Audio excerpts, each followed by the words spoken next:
There's been plenty of times in Okay, so my now that we've life turned off the speakers, I've opened the episode by calling my guest a pussy, with no grounds to call him that whatsoever. Well, I mean, not that the audience knows of. Yeah. Well, they're not going to be able to pinpoint you anyway. There's no way there's about two things they would guess off first impression of you sitting in that chair in that outfit of what you might be wanting to talk about. It's either fishing or fishing, hunting, my time in the Boy Scouts, Yes. which is a real thing. Let's start there. You want to start there? We can talk about that. Move If on. that's what this whole episode becomes It about. becomes about the Boy Oh my Scouts of God. America. They need good press these days. Yeah, they are indeed. They are indeed. Oh God, that was not the expression. That was not the I expression. didn't think about it until you said that. You. All right. Well, now I we am have a fun. proud Eagle Scout, though. For the record, Yeah. I am happy. That was a pregnant pause there. You didn't lose a little bit of pride, just a little bit of your couple feathers fell out after the reports of it. Well, no, like I haven't lost pride in what the organization actually stands for, but I've lost like a little bit of faith in, not faith in humanity, but just like, man, you think some things are sacred, you know? Yeah.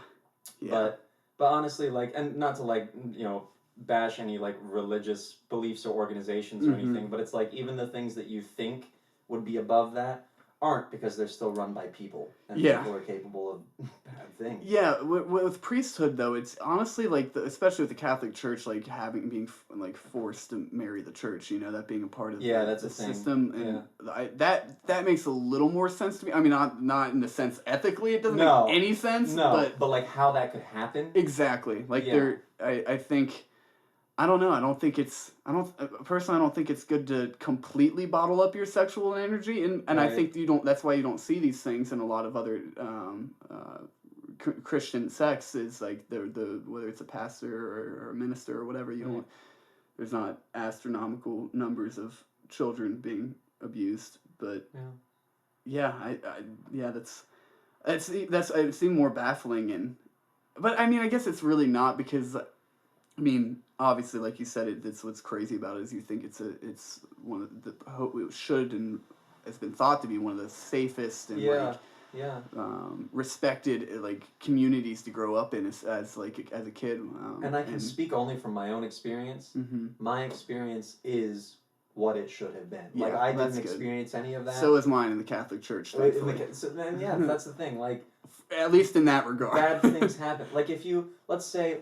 If you are a truck driver, which I am not, but I look like one. It was a total twist of fate there to the audience when you go as a truck driver. As a truck driver. Which I am not. Which I'm not. If you are a truck driver, though, and you find out that a truck driver somewhere murdered someone, does that mean that the institution of truck driving is flawed and bad? And we should shut it down?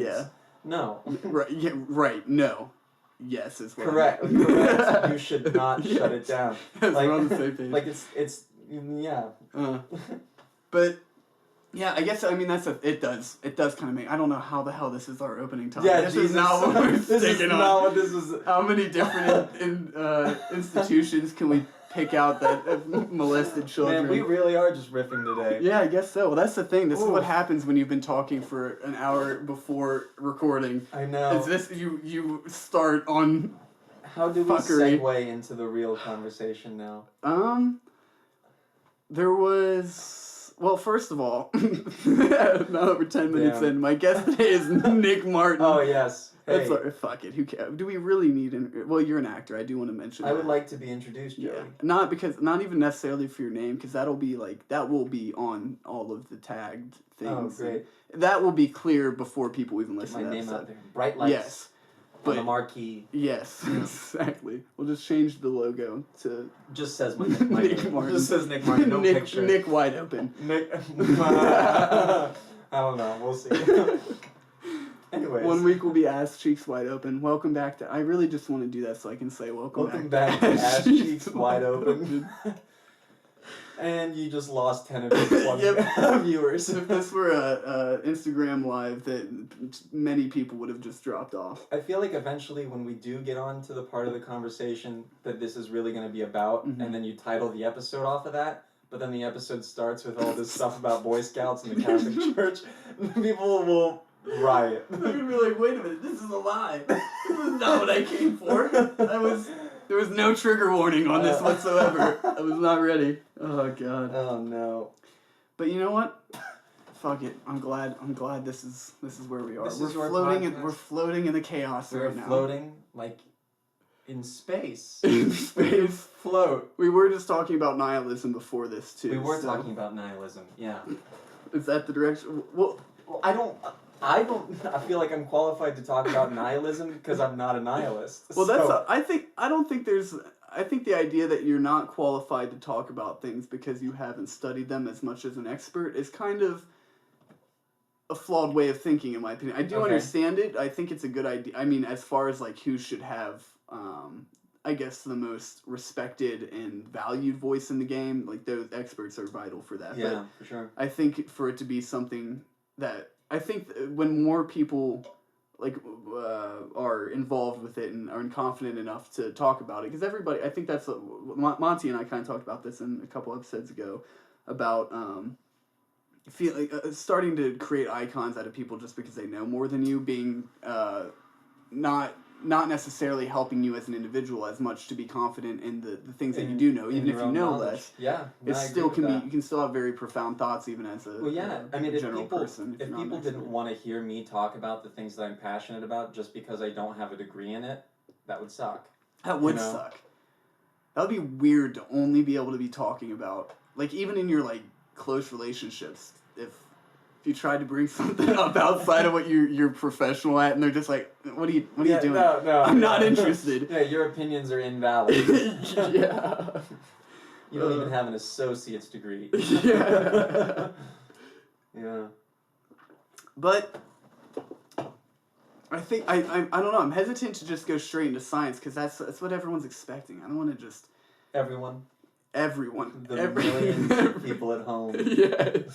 Yes, all of They heard the name Nick Martin and they thought, oh yes, this truck driver's gonna talk to me about space. It's an intuition. You don't even have to know you. You can just you hear the name Nick Martin, you're like, oh, he's going into science. In He's certain gonna talk about circles, science. that is true. Yeah. That is true.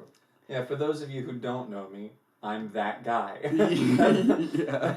Which is even more funny just because you'd think it would be acting would be the first thing people would go into, but maybe that's not expected of any actor in the first place. Here's the thing. So last year, we had to write one-person shows. We took a class called OPS, one-person show. Yes. And for weeks and weeks and weeks, I was like, I'm not going to write about space. Not going to talk about space. Not going to talk about like universalism and like my romantic views about it, because that's what people were expecting, and fuck that. Like I wanted to write about something that caught people off guard, but not just for the sake of catching people off guard, you know? But what ended up happening was I did write a play kind of about space, but it ended up being more about why I chose to be an actor, even though it seems like I love science so much, and I would love nothing more than to be a scientist. And so my play became about like that paradoxical nature of what my interests are, and the play was entitled "This is not about space," but it ended up being mostly like I mostly talked about like science and my view of the universe, but then I kind of segued it into what I think it means to like live a fulfilling life, and then from there I was like, and the reason I chose to be an actor is because I felt like that would be how I could lead a fulfilling life. And I think that in the 12 to 15 minutes that we got to, for our slot to put on the show, I think at least I said to the audience what I would have wanted to hear surrounding that subject. Yeah, yes. And when you go there for entertainment value. Yeah, exactly. Well, and I think that's like, science can be entertaining, obviously. There's plenty of, Neil deGrasse Tyson is a perfect example of someone I think a great educator has to be entertaining. Yeah. And good theater, even if some people, so here's the thing too, some people like to write theater to educate or influence change or to promote a social agenda or whatever, and it's all good. You can agree with it, disagree with it, whatever. But at the end of the day, every beginning theater studies sort of course I've ever taken has said a play's got to be entertaining. Mm-hmm. If people aren't entertained, they won't listen to what you have to say. Mm. And the play that I'm in right now, An Enemy of the People, it's a highly political play. Mm. But people come out of it, like, it's in the round, and we're encouraged to sort of acknowledge that the audience is there, and I see people fully engaged, eyes wide open, minds wide open. Hey.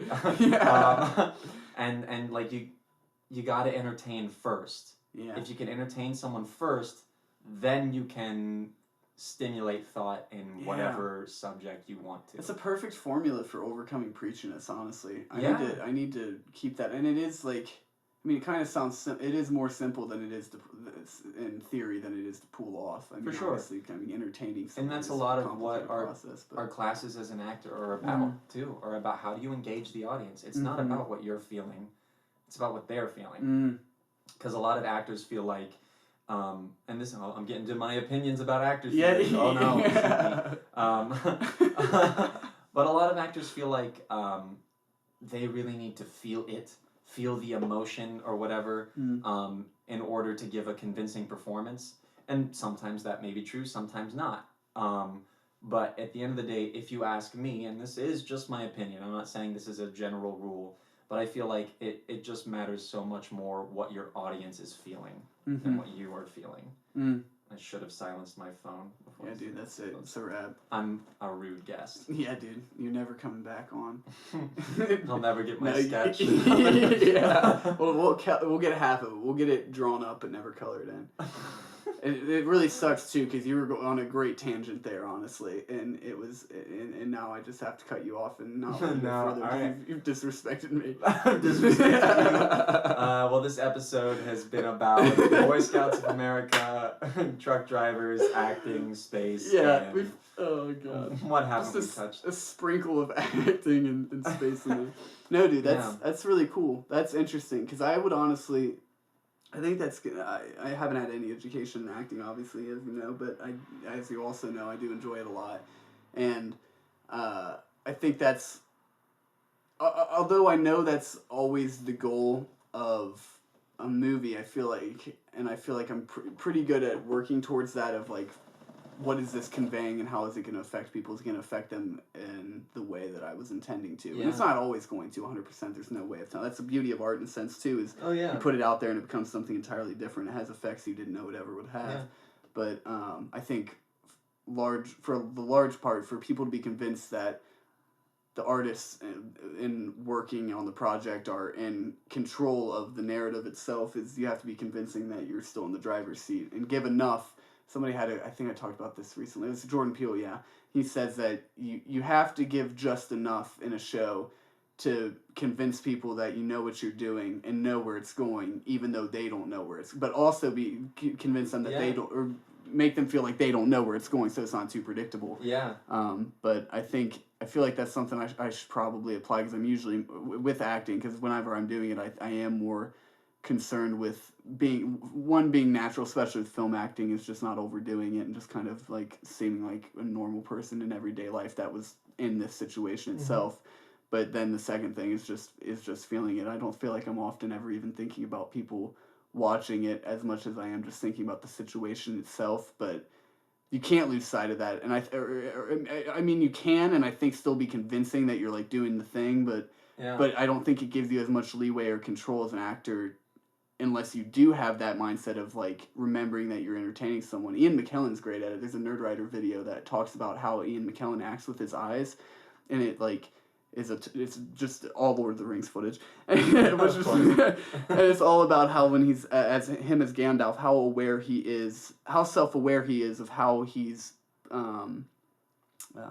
appearing on screen, and like with the play relative to the frame itself, and like if the camera's pushing in, he'll do like a little flutter with his eyes, or like a widening, or just all sorts of things with his eyes. He doesn't even have to say anything for you to really feel something as someone watching it, and I feel like that's probably because that's what separates him from a good actor to a great actor, is little things, subtleties like that. I think there's equal parts.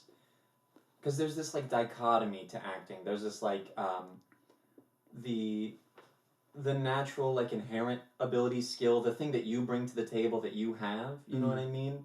That, like, determines sort of, like, the medium where you are most effective, whether it's, like, in film or in theater, or, like, the genre of the thing that you're doing, or the type of person that you play, those kinds of things. But then also on top of that, there's technique, training, skill. You're a technician. You know, like, that's why you can get a college degree in acting, is because you can learn how to do it. You know, like, it's teachable, it's repeatable, there's a system, a formula to it. And I say that with an asterisk because there are millions of systems and formulas that people subscribe to. Every individual actor has their own individual process and technique. But there are, like, fundamental roots of things that, like, have been studied to see, like, what's effective, what works, what doesn't work, what's better acting, what's, you know. Because if you're comparing two actors, you can't necessarily that one's a better actor than the other, but you could make the argument, and some people might shoot me on this, but you could make the argument that one's a better technician than the other. One's just one's, you know, like, training matters. I believe that you can tell when an actor is more trained than another actor. Of course, though, if you're only noticing how good their training is, then maybe they aren't a good actor, because you're thinking about, oh man, they're being a good actor right now, but they're not really embodying this role or whatever. Have you had moments where you felt like you've had that, not you have to name drop anybody, but experiences where it's been like, they're so well trained that I lost sight of them being a character, playing a character at all, to where it stood out and was clear that they were? Yeah, I've noticed that, but I can't tell if that's a thing that only actors notice because they're looking for them, or if general audiences would notice it but not be able to pinpoint it. They're like, I like them, but, like, it felt, I don't know how to describe, you know, like, I couldn't quite be on board. Like, now that, like, I've found that since I have gotten actor training, I notice and care about things that I didn't notice and care about before actor training, when watching plays, watching movies. And in some ways that's a blessing, in some ways that's a curse. You know, I can't watch a whole lot of things without being hypercritical of it now. In some ways I can, because I also get kind of, I like to ride the fence on this, because in some ways I get kind of, not mad, not that I care that much, but frustrated with other actors, performers, artists, etc., who only just want to pick apart things. And I'm like, that's not what the audience is experiencing. They aren't doing what you're doing. So if you are a professional critic, or if you're a professional actor or whatever, and you go see this piece of art, whether it's a piece of theater or a film or whatever, and you harshly critique it, put out a bad review, tell people not to go see it, but you're looking at it through the lens of a technician and not through the lens of what an audience member might actually go in and care about or see or not see in it, then you're doing an injustice, or not to be dramatic about it, but, like, you're not giving an accurate representation of what people are going to feel or experience when they go see it. You know, the average person, I'd say. Yeah. If your goal is to reach the average person. Yeah. You know? Yeah, that's interesting, because I feel like that would be, it's really fascinating to hear that from the perspective of someone on the inside looking out rather than the outside looking in, because that's usually, I think that's kind of the gist that people get to as non-artists, as they would consider themselves, I guess, with the idea of critics in general. And they're like, well, I don't really care what the critics have to say, because it's pretentious to be a critic in and of itself, which I don't think is true. I don't agree with that philosophy necessarily, but I do think there are critics that are just out there, like, that aren't grasping that, and I don't think it's malicious the way that they're doing it necessarily. They're just being honest about how they feel, but they're losing sight of what it is they're doing and how, and the point of it, I think, it just to some degree of being a voice for people in general, people who of are what deciding quality, whether or not to buy a ticket. Exactly. Which is why you have situations in movies that I love, like a lot of Jim Carrey movies, for example, that have terrible critic praise, but make me laugh harder than almost anything I've ever seen, you Yeah. know, or just as much as something that has like an incredible critics rating, you know what I mean? Yeah, and it's its own. I say like you just really can't compare the two. Mm-hmm. Like the stupid slapsticky kind of like goofy comedy. You know, like the Jim Carreys and the Will Ferrells and the that kind of stuff. You should go into it knowing what you like with expectations. Mm-hmm. Like I expect it to be this kind of thing. If you go and see like a Nolan film expecting it to be like the Three Stooges, you're going to be disappointed. Totally. And vice versa. To I guess limit that statement and as far as how much I agree with it, I think that's absolutely true. But I think a greater issue is more so the opposite of a viewer's. I guess on a viewer's side, I think we've touching on that being an issue of like maybe criticism. I think one of viewers' biggest issues of not being able to broaden their horizons outside of stuff that's easy to watch and just escape in and be entertained by is that they have too many expectations going into something and then they end up hating it because they're like, well, that's not what I thought it was going to be. And I think that's going to be just as destructive to your viewing experience of any art or experience of art in general, whether it's watching something or listening or going to a theater. I agree with that. Yeah. Good. No, I'm kidding. I get to stay. All right. Woo. But no, I'm glad you do because I feel like that. I feel like that is something.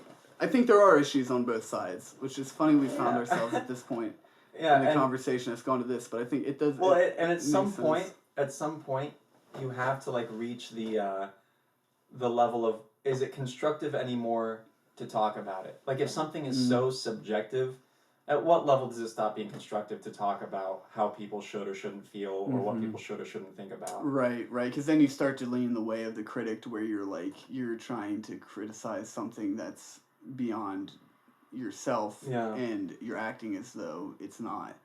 And you can't really, I think as an individual you can come closer to objectivity based on your ability to reason, but I don't think it's. You have the only way you can continue to reason is to admit that to get to reason with existence more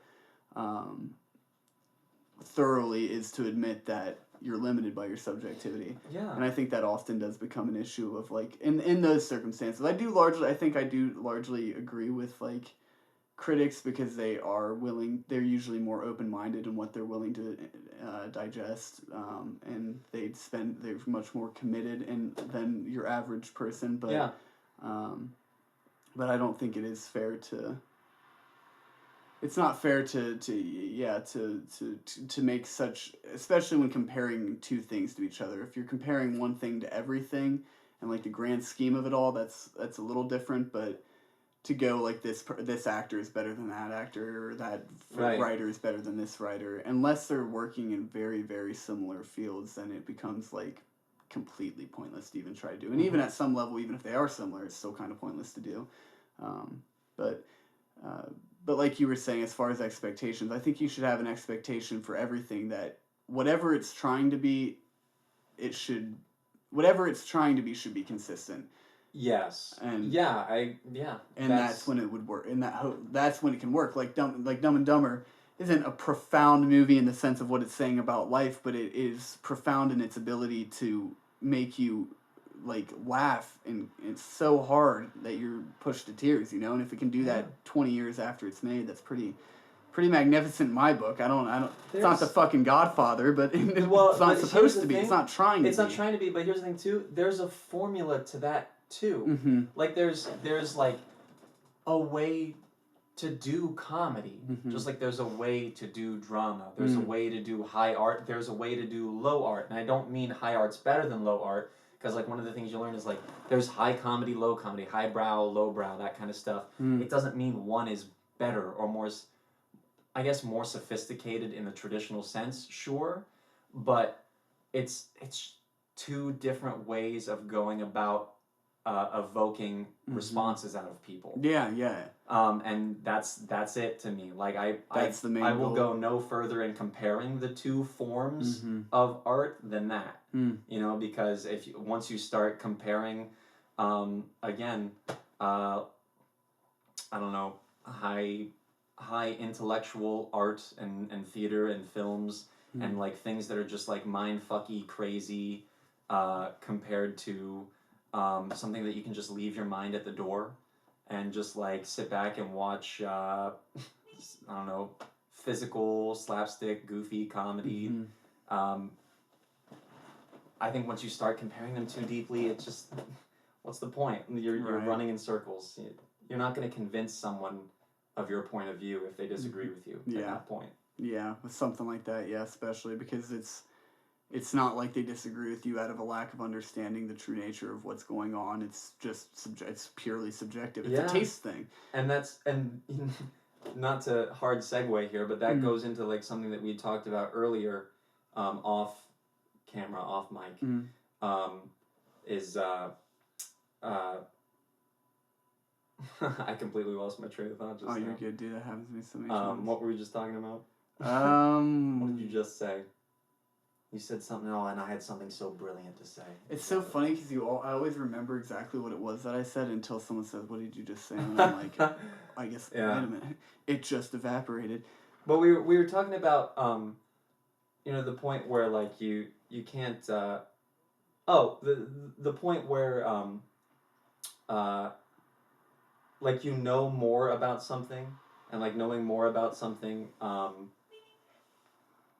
Oh yeah, what we were saying earlier about the idea, like the related denialism of like the idea of infinite knowledge and being able to get like a lot of knowledge and be smarter, but not. It's like the idea of the more you know, the more you realize, the less you know. I love that. I love that you just said that because that's where I was going to go with this. So now we're segueing into what this conversation is really going to be about. 30 minutes into the conversation. Well, I was gonna say just to write a quick note on that. I was thinking as we were speaking that I was starting to. I feel like we've already kind of gotten partially to the point, but I think you're gonna go a direction that's like more fitting if it's something related to the universe, which I'm guessing it was based on what we just started talking about, knowledge in the universe. Yeah. But I think so. I mean, so far we're in earnest when we've been talking rather than just shooting the shit. I mean, we're kind of talking about your philosophy of I really think like science and art are very, very intertwined for you, and they are for me in a big sense too. So I think that's something that we're connecting over, and your shows seem to be. The arts and sciences. This is a quote from my one-person show. The arts and sciences are often lumped together in academia. Like when you get a liberal arts degree. There's a lot more science in that than, like, especially in, like, a university environment than you'd think. And, like, we talked earlier about how, like, there's a formula to, like, learning how to act. You can teach someone how to be an actor. Like, it's a learnable skill. It's a technical trait. It's, you become a technician, just like someone who learns how to do plumbing becomes a technician. It's a skill that you learn, which it becomes formulaic. When you add sort of like a structure to learning it and teaching it and experimenting with it and finding out what works and what doesn't, it becomes a science. Automatically, that's what science is. It's empirical science. Science is not a philosophy. When people are like, talk about like comparing or like saying like science is a contradiction to philosophy or religion or whatever. No, it's not. Science is not a worldview you subscribe to. It's not an abstraction. It's not. It's science is just a way of thinking, and I know that sounds contradictory to what I just said. But it's just an approach to how you get new information. Yeah, maybe not even. I feel like when people hear way of thinking, they automatically think of belief in the sense that they're like. But and I don't mean way of thinking philosophy. As far as what you should think. It's a way of thinking as in how you get new information. Yeah. And what you decide to do with the new information is up to you. Is it more? Do you think it's more of a way of understanding? Do you think that's or do you think that's not? Does understanding not capture something more? But then also the asterisk to that is because it's careful. You got to be careful because once you start talking about understanding, you start to ask the big questions, and the big questions are great as long as they're propelling you forward and finding out new information. But if all you do is sit and ponder the big questions like, why is there existence, or what am I doing here? What's the point of all this? You're not going anywhere. You have that doesn't serve circulating, you. racing thoughts, and that's when you start to become. And that's when you can become nihilistic. That's when you can feel small and sad and insignificant, and that defeats the point. The whole point is to acquire more knowledge and more information, not to succumb to the fact that you don't have any. Yeah, yeah. I do think that nihilism gets a bad rap, and I think people start to attach a bias to it when they adopt it as a system of philosophy that they study to where they think.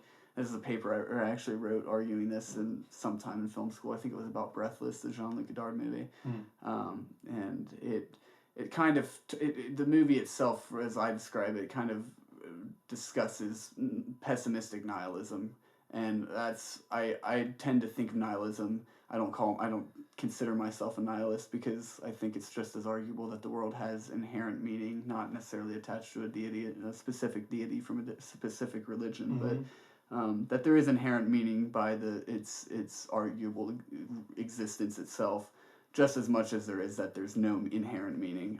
But I do agree that part of the process is like creating that meaning or finding that meaning, making that meaning. But I think if you are going to for whatever reason, I mean, when a lot of people do find solace in identifying as something, be able to put a label on themselves for the situation, there can be optimistic nihilists, because nihilism itself is the idea that there's no inherent meaning, not that there is, not necessarily that there is no meaning. Exactly. And exactly. Yeah, which would be an optimistic trait, rather than going, oh fuck it, there's no inherent meaning, so there's no meaning at all, there's no possibility for it ever. That's probably the majority of nihilists. And I'm glad you brought that up, and I'm glad you put it that way, because it kind of I'll contradict myself a lot. We talked about this earlier. I'll contradict myself in talking a lot. We're all hypocrites. Well, not that I... Some more than others. Some more than others, for sure. I think a hypocrite is someone who is unaware. I think, like, if you know that you contradict yourself because you're still figuring things out for yourself, that doesn't make you a hypocrite. You're a hypocrite if you try to sell someone something that you don't fully understand, or that you don't subscribe to. Well, are you doing that when you don't realize that, in an instance where you don't realize you're contradicting yourself? Oftentimes you're contradicting yourself in a moment where it takes a week, month, year to realize you were contradicting yourself. Yeah, maybe. But I guess that's the thing, is if you're someone who's aware enough to be self-aware enough to go, okay, I do contradict myself. If you're able to have that self-realization, then maybe you're overcoming hypocrisy. Because I think when you say overcoming hypocrisy, I think that I think everyone at any point in time can just be hypocritical, in a moment. Like you just, that was hypocritical, but it doesn't make you a hypocrite. Yeah. I think being a hypocrite involves a systemic That's fair. problem. That's fair. With you, or with not with you as a person. Like, not saying that, having those tendencies means there's something wrong with you. That's not what I'm saying. But, I think being a hypocrite versus sometimes saying or doing hypocritical things, those are two different, those are two different situations. Yeah, no, that's like doing something stupid compared to being stupid. Yeah, exactly. Everybody's done something stupid, but absolutely, it wouldn't be productive to say we're all stupid. Absolutely. But kind of to backtrack half a step, you were talking about optimistic nihilism. Earlier, when we were talking, I had said, that I identify as an optimist, and kind of said, therefore, I'm not a nihilist. But that was me working under the assumption that nihilism is pessimism, and you're right, it's not. So to correct myself from earlier, which when we were talking off mic, there's a philosophy. Not that I subscribe to any specific philosopher, because I think that's kind of a way out, and you not thinking for yourself. It's pretty counterproductive too, compared to what philosophy's trying to do. Yeah. I mean, I guess there's most people are making a new branch, if there is a new branch, in hopes that it's going to be the new best philosophy. If they consider themselves that branch of philosophy. But I feel like it's the most scientific belief system that does exist, because there are so many different branches, and they kind of are although they take a position from a belief stance, they don't necessarily deal in binaries of good and bad as much as religion does. Yeah. But go. What were And you that's going to say? yeah. So then that's another can of worms. Yeah. We can go in any direction. I'm ready to go. We'll do this for 5 hours. What is it? Midnight. We're good. This will be good. This will be the rambling episode for people who have nothing better to do with their time. Oh yeah. Yeah. Not that I subscribe necessarily to any one philosopher or philosophy or anything like that. And I even do have my own reservations about philosophy, like I put it in air quotes just now, philosophy. Mm-hmm. But anyways, so there's this man, Alan Watts. I don't know if you ever heard of Alan Watts. Yeah. So he's essentially like a Western guy who adapted Eastern philosophy for the Western world, essentially. And mid 20th century popular. There are a lot of actual recordings of his lectures. There's one lecture. Often used in songs. Often used in songs, yeah. Are you talking about the State of Nothingness lecture? Or the might be it. But that's what I'm getting at. So he has this lecture, and he has a number of different ones that kind of intertwine and talk about some of the same things in different ways or different things entirely. But he has this one lecture or series of lectures or train of thought that talks about nothingness, and that's what nihilism is. You know, like nihilo. It's Latin. It means nothing. Nihilism. It's about nothing. And he talks about nothingness is not something to be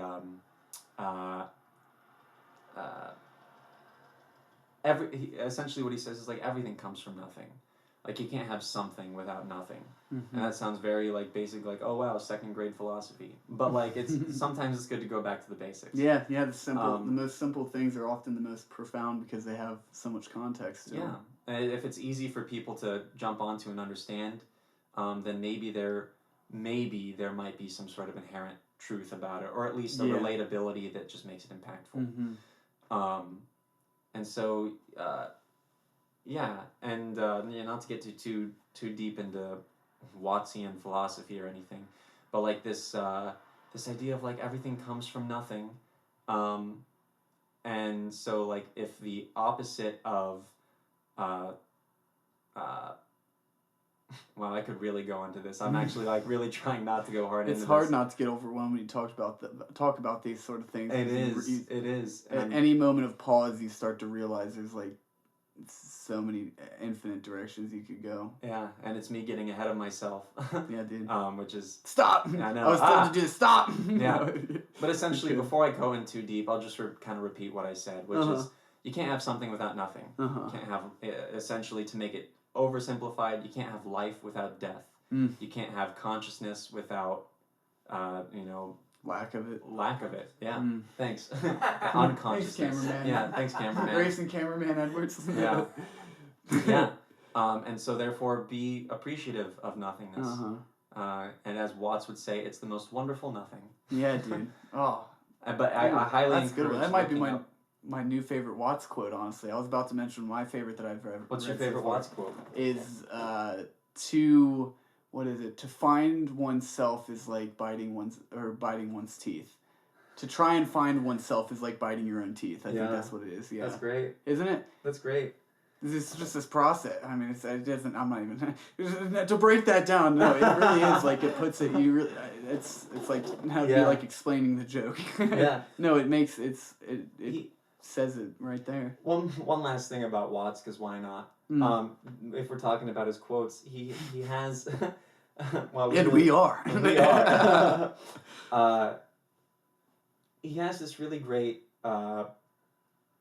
sort of idea about life being a journey, and I equate this a lot to space and physics and like sort of my philosophies about the universe based on like science. And he talks about nature is like art. It's like music. The natural, like the way of things. It's like music. And life is like music, where he says, the point of the song is not the end of it. Like he's the point of a piece of music is the whole song. you don't go to a concert just to hear one dramatic crashing chord, because that's the end of it. You know, you would be disappointed. Yeah. And You it's just like, do that one, that's it. yeah, and That's it's like dancing. The Mm. point of the dance is not to get to the end of the dance; it's to enjoy the dance. And I love that. That's kind of sweet Yeah, dude, and that's beautiful. amazing. And even though I'm someone who doesn't subscribe to this overall idea of philosophy, I like thinking that way. You Yeah, know? yeah, totally, dude. I think that's, in my opinion, that's the best way to go about any philosophy or any system of thinking. I mean, I tend to, at this point in my life, out of all the religions I've ever looked into, I think Buddhism comes closest because it's the most secular and more spiritual than organized. I mean, it gets closer to, I mean, obviously there's plenty of historical moments you can pick out to where it acted as a religion, but For sure. I think the point of there being no deity is largely assisted it in being a more peaceful, consistently peaceful, and overall peaceful. It's also just not been as large scale as a lot of as other religions, obviously. But I think that as far as what it says in its teachings, it has the most to pull from it, in the sense uh, of how to live a life in a better way, both for other people and for yourself. But I think the biggest thing that I like that you do try to I know I do the same thing. I get overwhelmed with like making sure I'm qualifying things enough, but I think Yeah. it's a better, even though that can bog you down in getting your point out sometimes. I think it's a better trait to have than to not have, because then you do a better job Then of you being sound- open to other things. Yeah, open to more things. When you don't constantly think about qualifying yourself, not that you should constantly think about qualifying yourself, but if you don't, then you end up sounding too confident about things that you don't really understand. Yeah, you become an absolutist, I think, a lot of times. If Yeah. you say that I'm an And you become nihilist or an closed-minded, like you said. existentialist, or yeah, exactly. It limits you to that perspective, and I think Yeah. that unfortunately, and aligning yourself that way is limiting you from so many other perspectives, which has been the biggest beauty of all of it. Opening up my mind to that, is that you realize you don't really need to choose that one branch of philosophy, because all of them have very interesting things that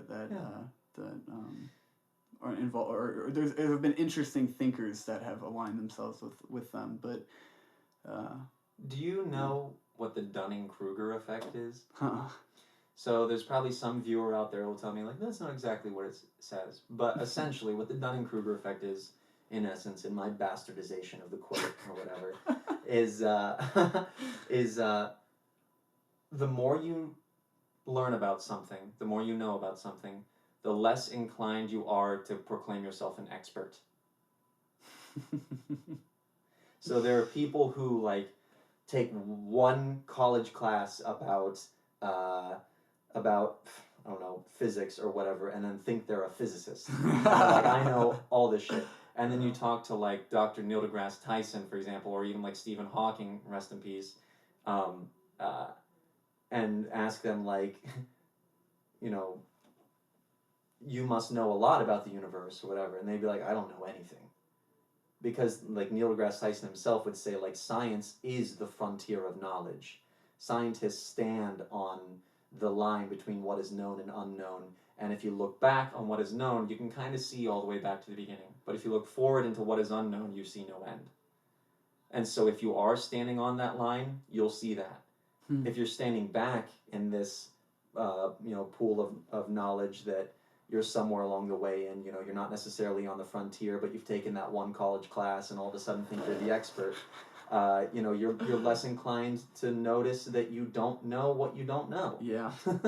You know, and I think that was an eloquent way of putting that. Yeah, dude, that's great. I think that it helps. That'll be something I think about a lot after this, because I can understand the I mean, it takes a lot of arrogance to go, I'm an expert on something after one class.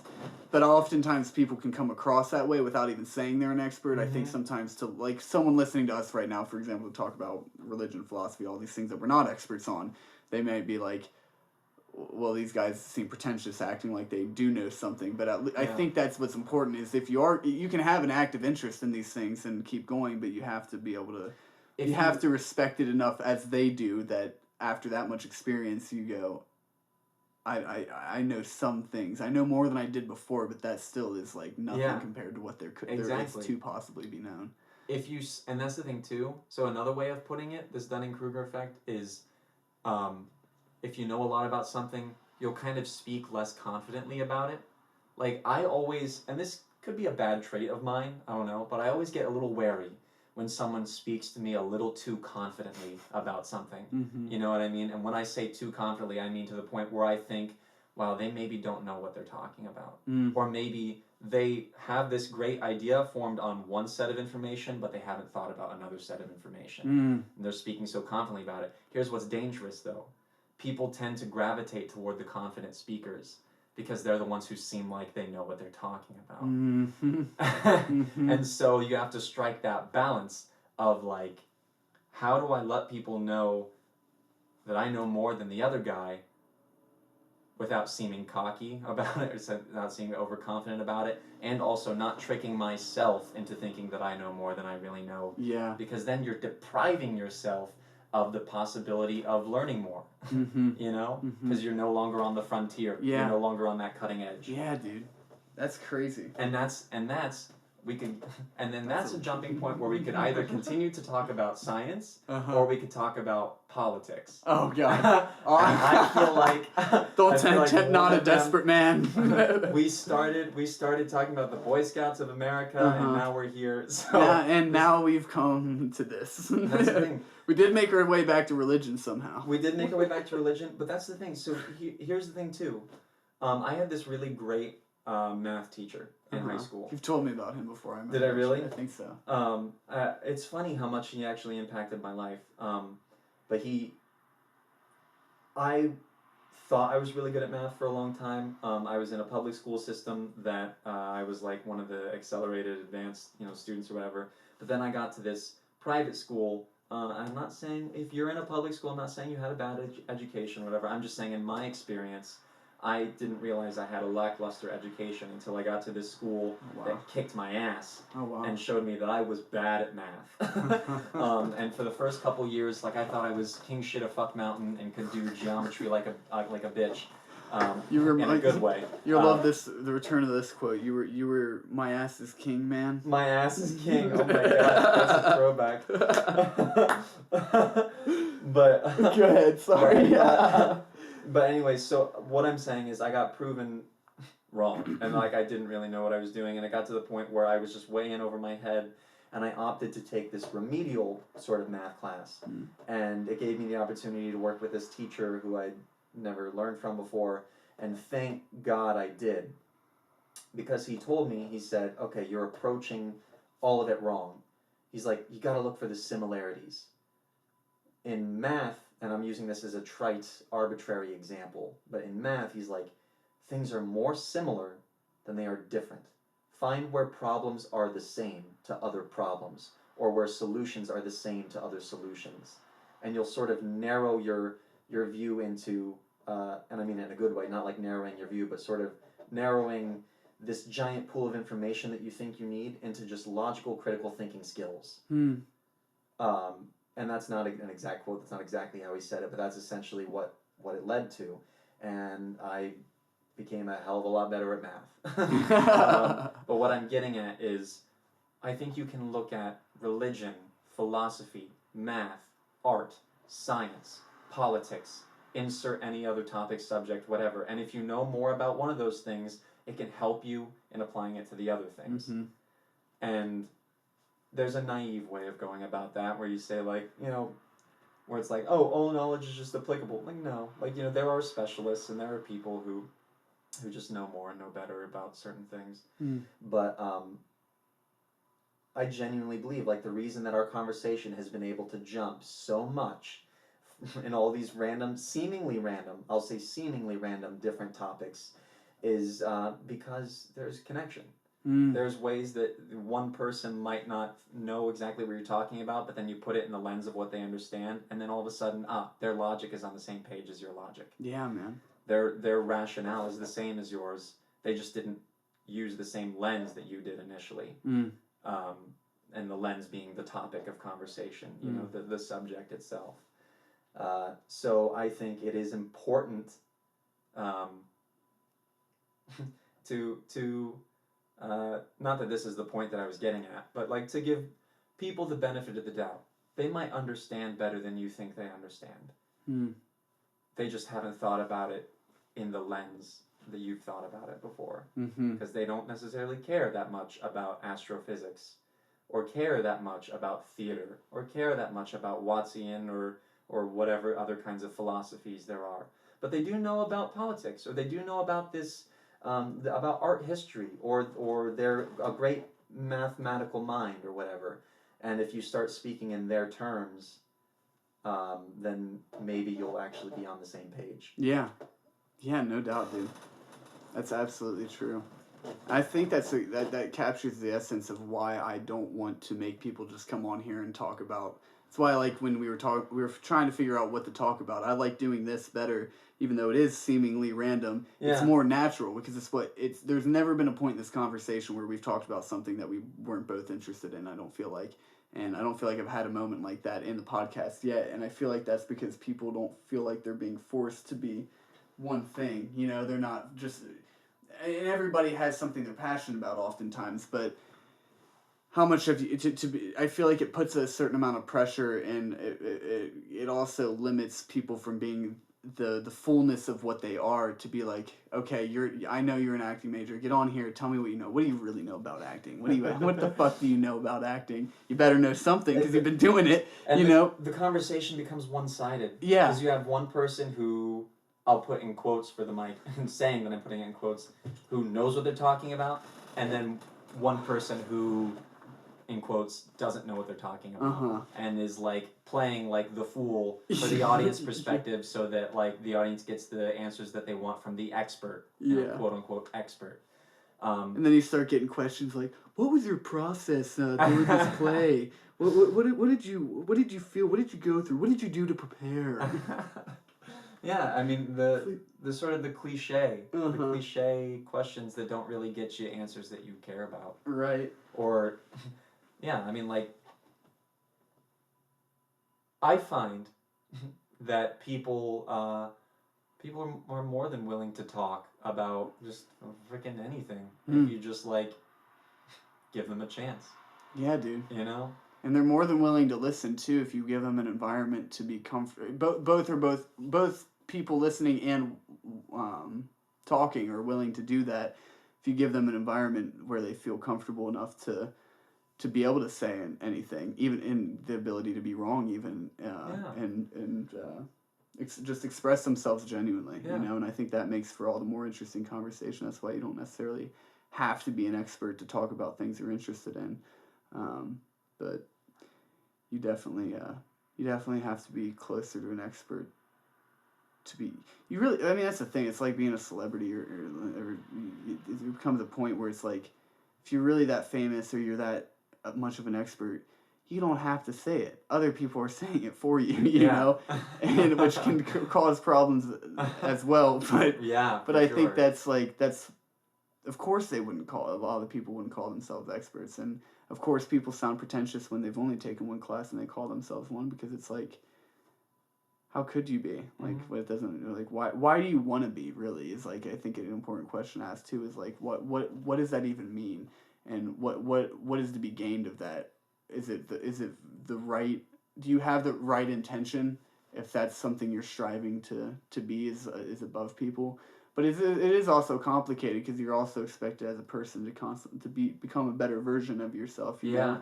So it's hard to become better and to see that, to get results and be like, I'm becoming a much better person than I used to be, and not have your ego swell. But that's the balance you have to find, is to get better and continue dissolving your ego day in and day out. And yeah, that really is the struggle. That's, I mean, you kind of nailed it. And sometimes you think that you're doing a really good job of checking your ego, but then you come to like learn or realize, happened to a friend of mine, not me. You never have any issues with that. No, never. But then you come to realize that the word about you is that you do have an ego problem, simply because you speak so matter-of-factly about things, because you think that you know better. Yeah. And you may know better than a former version of yourself does, but like knowing better, just in general, knowing better than everyone else, or just like that concept of knowing better breeds ego. And that also just becomes poor rhetoric, and people don't want to listen to what you have to say, even if you are right. Yeah. Because they don't want to give you the smug satisfaction of being right. That's true. Unless you're so well established already. Yeah, unless people just genuinely value what you have to say. But that's when you've already got the power to where you can start doing that. Yes. But yeah, nobody's gonna listen. If no one's already listening, no one's gonna start listening if they feel that way about you. Yeah. Yeah, dude. I think that's one of the hardest parts of trying to get, even if it wasn't your friend. If it was you were talking about there, Nick, it's okay. Hypothetically, if it was yeah. Well, hypothetically, if it was you. Hypothetically, if I wanted more people to listen to this podcast than actually are, which I don't. I want less people to listen than are now. No, I think that's the hard part of trying to grow something that you care about, is to do it without people thinking you're doing it for the wrong reasons, or because you're trying to seem like you're above them, rather than you're just trying to have genuine interactions and a genuine experience that's making us all feel it's contributing to the stew that's we're all gonna feast on. It's gonna make us feel better about this whole existence for the good and the bad. I think if you keep the open conversation, like what we've had, tonight, this is just an open conversation that went every number, of ways. People will just be engaged. They just want to participate in the conversation. Yeah, you know. It doesn't matter what you talk about, really. No, as long as it's something that they feel a part of. If they feel a part of, and someone can feel a part of it by just allowing the conversation to go wherever it goes. Right, dude. I mean, that's even if no one were going to listen. If we were literally recording this as a relic for us to listen to as old men to look back on. When we eventually know better, and these young idiots talking into a microphone. Yeah, when microphones are obsolete by that point. We've transcended our individuality and are uploaded into the ether. We could talk about that in a later episode too. Yeah, we're gonna need more than an hour for that one. Yeah. But no, that's awesome, dude. This has been really cool. What I was gonna say is that that would have to exist on a level of just two people as well, and that's why this is felt. Even if it has, in every conversation, I mean, as a podcast, you often feel, or anything you're recording, you feel like you have to sit down and get to the point, and that feels that way often when I ask people, like, what topic do you want to talk about? I'm trying to make them feel like pick something that they're interested in that we can actually make sense of in 30 minutes to an hour, but also that makes them feel liberated, to say whatever they're thinking and not have to put too much pressure to sit down and be like, okay, I have to make a point here that people can digest and walk away from and put into a sentence of like, this was the thematic statement of this bucket. Yeah, exactly. It's like, and we've wrapped up perfectly. Yeah, exactly. But I don't think that ever will happen. I think it's better not to have that happen, because you get more genuine experiences like this, and you get more of an honest conversation where people feel they don't feel ostracized or uncomfortable at some point to be like, I have to keep talking about this certain thing. You don't beat a dead horse that way either. Yeah, and as Watts would say, it's not about the destination. It's about the journey. Indeed. Talk about a button. There you go. There you go. That was the thematic statement. That was the button about how there shouldn't be a button. Yeah. Oh no, the paradox. It's proving true over and over. It is. Oh man. Well, I think honestly that is.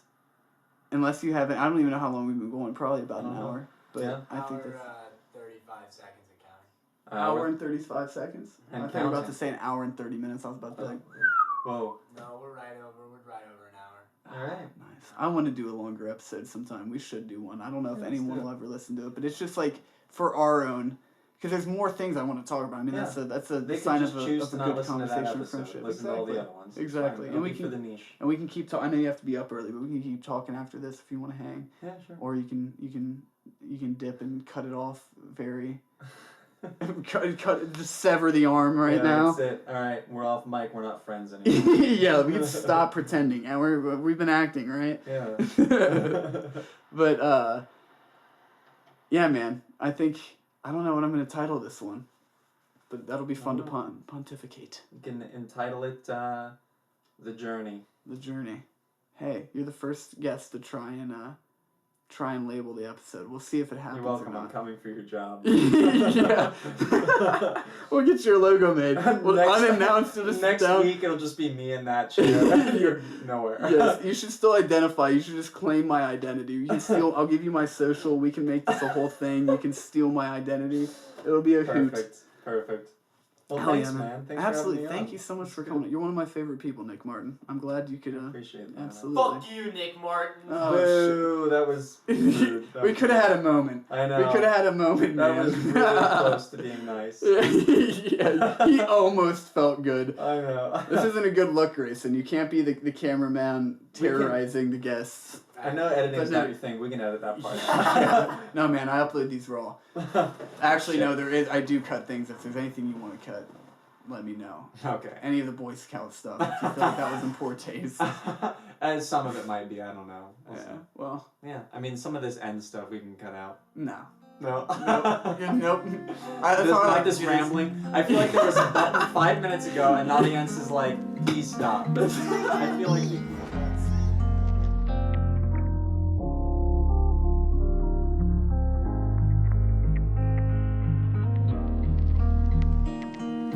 There's been